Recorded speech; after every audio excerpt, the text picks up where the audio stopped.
Hello viewers, my self Shyam और आप देख रहे थे न्यूट्रिशन डाइट। दोस्तों, आज की वीडियो में मैं आप लोगों के लिए मॉक टेस्ट से सीरीज रिलेटेड लेके आया हूं, जो कि 1 year diploma in sports coaching जो कोर्स एनएस पटियाला कराती है, फुल डिप्लोमा, और जो 6 वीक सर्टिफिकेट कोर्स करते हैं उसके रिलेटेड जो ऑनलाइन एग्जाम्स होती है, जो आपके एंट्रेंस एग्जाम होती है, जो एनटीए कंडक्ट कराता है, उससे रिलेटेड एथलेटिक्स गेम से रिलेटेड आप लोगों के लिए क्वेश्चंस लेके आया हूँ। ओके, तो चलिए बिना टाइम वेस्ट के हम वीडियो को शुरू करते हैं। बट वीडियो स्टार्ट करने से पहले आप हमारे चैनल पे पहली बार विजिट कर रहे हो तो हमारे चैनल को जरूर सब्सक्राइब कीजिए, क्योंकि मैं ऐसे आप लोगों के लिए क्वेश्चन बैंक सीरीज और एंट्रेंस एग्जाम की तैयारी के लिए वीडियोस लाता रहता हूं। तो चलिए बिना टाइम वेस्ट के हम पहला क्वेश्चन देखेंगे। क्या है? What is the second teaching step in crouch start? जैसा आपको पता है, क्राउच स्टार्ट क्या होता है? जब एक स्प्रिंटर स्टार्ट लेता है तो रनिंग के लिए क्राउच स्टार्ट लेना होता है। ओके, याद रखिएगा, जब 100 मीटर के लिए स्टार्ट होता है तो मैं चाहता हूं दोस्तों क्राउच स्टार्ट का दूसरा नाम क्या है, आप लोग कमेंट बॉक्स में जरूर बताइए। तो ये यहाँ पे क्या पूछ रहा है, सेकेंड टीचिंग स्टेप क्या है दोस्तों? तो पहला ऑप्शन है स्टार्ट फ्रॉम डिफरेंट पोजिशन, मतलब जब आप स्टार्ट करते हो तो start from different position, on your marks position, standing start from a signal and set position. तो दोस्तों, जैसा मैंने आपको बताया कि आपका जो टीचिंग स्टेप होता है, हर एक में टोटल कितना टीचिंग स्टेप होता है दोस्तों? टोटल टीचिंग स्टेप होता है हर एक इवेंट में 6 टीचिंग स्टेप होते हैं। ओके, बट यहाँ पे क्वेश्चन क्या पूछ रहा है? सेकेंड टीचिंग स्टेप इन क्राउच स्टार्ट। तो जो दोस्तों जो सेकेंड टीचिंग स्टेप होता है क्राउच स्टार्ट में, वो क्या होता है दोस्तों? Standing start from a signal. जैसे आपको पता होगा, जब आप स्टार्ट करने जाते हो तो गन फायर का गन शॉट होता है, उसके बाद यू हैव टू मूव, और आप क्या करते हो, इसका क्या होता है दोस्तों? जो ऑब्जेक्टिव होता है कॉन्सेंट्रेशन इंक्रीज करने के लिए होता है, याद रखिएगा। तो जो सेकंड टीचिंग स्टेप क्या होगा? Standing start from a signal. Okay, जैसे अभी अगर आप स्टार्ट करो तो मैं आपको ऐसे क्लैप दूंगा, 2 क्लैप, आपको 2 क्लैप में रन करना है। ओके, मैं विसल मारूंगा। ओके, तो you have to react the fast, याद रखिएगा इसके अंदर ऑब्जेक्टिव। तो सुन को, किसी ऑडियो से, किसी को देख के you have to give the signal. तो standing start from a signal. तो हमारा राइट आंसर क्या है दोस्तों? सी। अब बढ़ते क्वेश्चन नंबर 2 की तरफ। सेकेंड क्वेश्चन क्या है हमारा, देखेंगे। What is the objective of second teaching step in a crouch start? तो यहाँ पे क्या पूछ रहा है दोस्तों? जो इसका सेकेंड टीचिंग स्टेप का क्राउच स्टार्ट का ऑब्जेक्टिव क्या है? पहला option, to improve concentration and acceleration, to develop concentration and reaction, to introduce the set position and to introduce the on your mark position. जैसा कि मैंने आपको स्टार्टिंग में बताया, आपको क्या करना होता है यहाँ पे?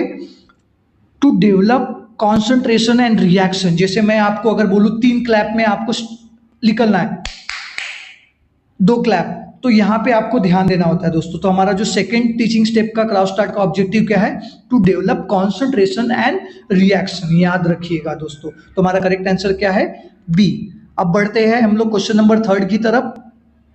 In long jump what is the minimum number of attempt allowed पर एथलीट? तो दोस्तों जो लॉन्ग जंप होता है, लॉन्ग जंप में कितना अटेम्प्ट अलाउड होता है पर एथलीट को? 4, 3, 2 एंड 6।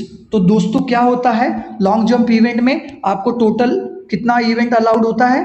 तो दोस्तों जो चांस मिलता है पर अटेम्प्ट वो मिलता है 3, याद रखिएगा। मान लीजिए यहाँ पे 50 एथलीट है, तो 50 एथलीट को कितना चांस मिलेगा? 3 चांस मैंडेटरी मिलेगा। कितना चांस मिलेगा? 3 चांस मिलना मैंडेटरी है। ओके, अब मान लीजिए पहला चांस, अब 50 लोगों को 3 एक साथ चांस देंगे तो कितना टाइम जाएगा? अगर एक एथलीट को 1 मिनट दोगे आप तो बहुत सारा टाइम जाएगा ना। तो पहला जंप तो कंपलसरी सबको देना होता है। जैसे पहला जंप हो गया आपका, उसके बाद आपको एक क्वालिफाइंग मार्क मानना होता है।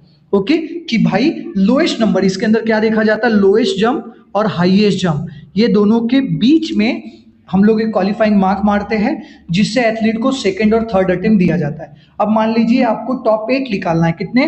टॉप 8 एथलीट निकालना है। कितना? टॉप 8।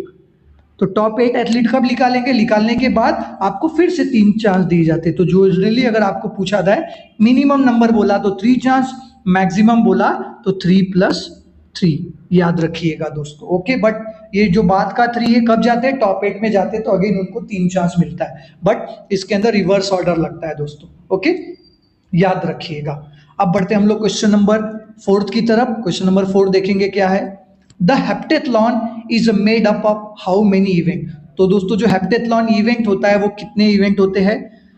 8, 10, 12 एंड 7। तो दोस्तों जो हेप्टेथलॉन में इवेंट होते हैं वो कितने होते हैं दोस्तों, वो होते हैं 7। तो मान लीजिए डे 1 में, मानना नहीं है, ऐसे ही होता है डे 1 और डे 2। तो जो कि 7 इवेंट होते हैं, फर्स्ट डे में 4 इवेंट होते हैं, नेक्स्ट डे में कितने इवेंट होते हैं दोस्तों, 3 इवेंट होते हैं, याद रखिएगा। तो पहला इवेंट जो डे 1 में होता है वो 100 मीटर हडल, याद रखिए। सेकेंड इवेंट आपका क्या है, हाई जंप दोस्तों, ओके। और थर्ड इवेंट क्या है आपका, शॉर्ट पट, ओके। और आपका फोर्थ इवेंट क्या है दोस्तों, 200 मीटर, याद रखिएगा। तो आपका ये डे 1 में होता है, ओके। और डे 2 में जो 2-3 इवेंट बचते हैं, कितना, कौन कौन से इवेंट होते हैं, पहला लॉन्ग जंप, ओके, दूसरा जैवलिंग थ्रो, और तीसरा जो आपका इवेंट है वो है 800 मीटर, याद रखिएगा। तो ऐसे कुछ भी वो क्वेश्चंस पूछ सकते हैं एंट्रेंस एग्जाम में, तो आपको पता होना चाहिए डे 1 में कौन से इवेंट होते हैं और डे 2 में कौन से इवेंट होते हैं। वो डायरेक्टली आपको क्वेश्चन भी पूछ सकते हैं, डे 2 में सेकंड इवेंट कौन सा होता है, तो आपको ये बात पता होनी चाहिए, ओके। अब बढ़ते क्वेश्चन नंबर 5 की तरफ। How many water jumps are there in 3000 metre steeplechase race. तो 3000 मीटर जो स्टीपल चेस रेस होती है उसके अंदर वाटर जंप कितना होता है। तो पहले ऑप्शन देखेंगे 5, 4, 6 एंड 7।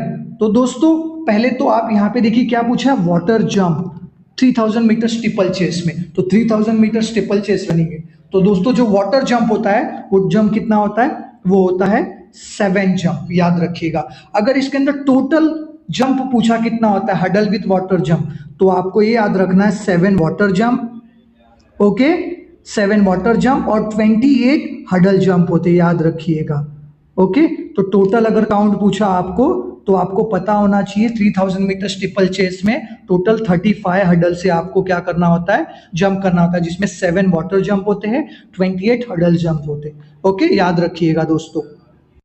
अब बढ़ते क्वेश्चन नंबर 6 की तरफ। 6 देखेंगे क्या है, how many laps are run in the 3000 metre steeplechase on standard 400 metre track. जो 3000 मीटर की स्टीपल चेस की होती है, कितने राउंड और कितने लैप्स, राउंड नहीं बोलते उसको, लैप के नाम से काउंट किया जाता है। तो 6, 8, 7.5 एंड 10। तो दोस्तों जो लैप होते हैं टोटल 3000 मीटर में, अब 400 मीटर का ट्रैक है, तो जनरली आप क्या कर दो, डिवाइड कर दो, कंफ्यूजन ना हो आपको, ओके। 0 से 0 गया, 0 से 0 गया, 4 7 जा, ओके, फिर 2 गया, 7.5। तो आपका करेक्ट आंसर क्या है दोस्तों, 7.5। टोटल वाटर जंप पूछा तो 35, जिसके अंदर से 7 वाटर जंप और 28 हडल जंप, याद रखिएगा। और इसके अंदर लैप पूछा तो एक और चीज इसमें मैं आपको ऐड करना चाहूंगा, पहले 200 मीटर में कोई भी हडल और वाटर जंप नहीं होता है, याद रखिएगा दोस्तों। तो पहले 200 मीटर में कोई भी वाटर जंप और हडल नहीं होता है, ओके। तो आपको कंफ्यूज करने के लिए पूछ सकते, तो आपको ये चीज पता होनी चाहिए, ओके। अब बढ़ते क्वेश्चन नंबर 7 की तरफ।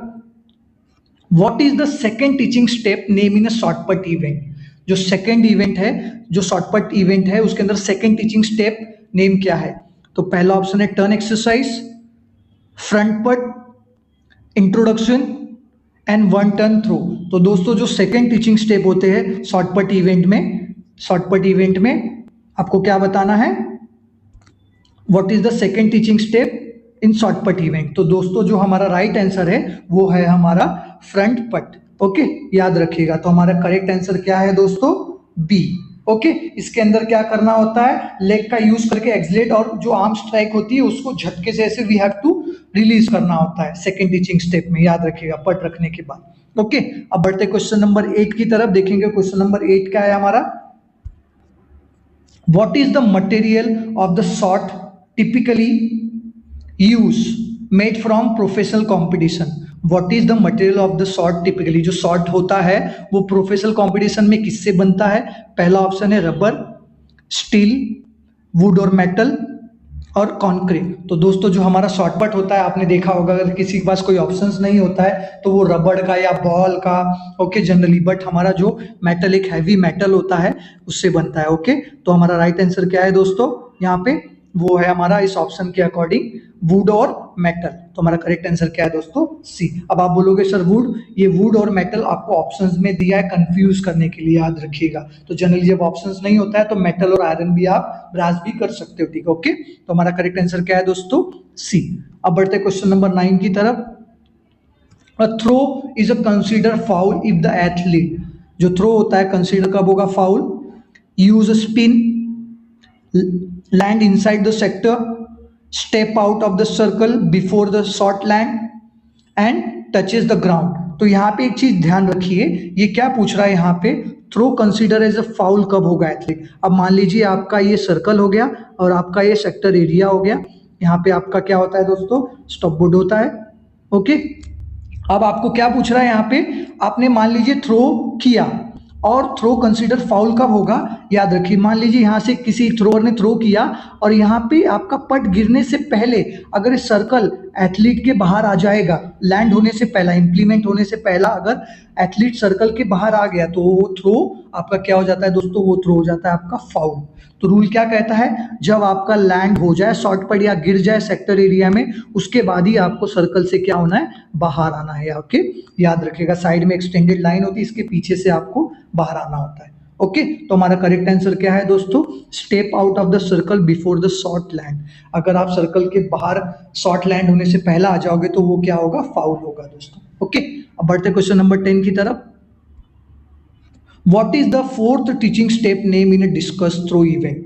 तो दोस्तों जो फोर्थ टीचिंग स्टेप होता है वो डिस्कस थ्रो में इवेंट कौन सा है, step name, introduction, standing front throw, standing side throw and standing throw from power position. तो आपको जानकारी के लिए बता दूं, जो टोटल 6 टीचिंग स्टेप होते हैं, सबसे पहला इंट्रोडक्शन में क्या होता है, आप डिस्कस को लेते हो ऐसे रोल करते हो ग्राउंड पे, बेसिकली उससे फैमिलियर होते हैं, फिंगर से फिर रोल करके सीखते हो। फिर स्टैंडिंग फ्रंट तो आपको फेंकना होता है, रिलीज करना होता है। फिर स्टैंडिंग एक बॉडी को टर्न करके साइड थ्रो करना होता है। फिर जो हमारा 4 टीचिंग स्टेप है दोस्तों, वो हमारा क्या है, वो हमारा standing throw from power position. Okay, तो डिस्कस थ्रो में आप लोगों के लिए छोटा सा होमवर्क, डिस्कस थ्रो मेंस के लिए कौन सी वेट कैटेगरी कितनी होती है और वुमेन्स कैटेगरी के लिए वेट कैटेगरी क्या होती है।